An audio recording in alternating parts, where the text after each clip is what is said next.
sisihin sa nangyari ngayon kay Duterte. Kayong mga DDS. Kasi kinukonsinti nyo ang ginagawa niya.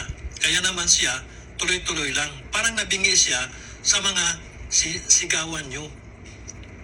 Alam nyong mali na yung ginagawa niya, kinukonsinti ninyo.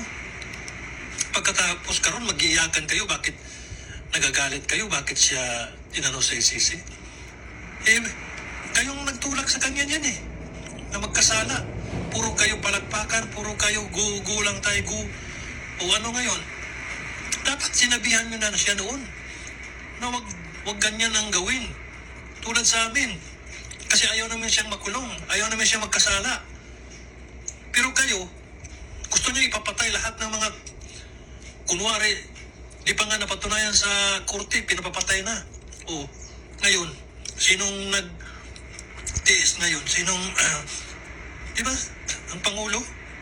Dahil sa inyo, kayo ang dapat sisihin ng mga kapatid ni Duterte at mga anak ni Duterte. Kayong sulsol. Yun ang totoo. Kasi dapat sinabi nyo, okay lang tayo na ipakulong lang natin yan. Presidente ka pa rin namin. Ganon dapat. Hindi yung tusan yung mga wala kayong isip.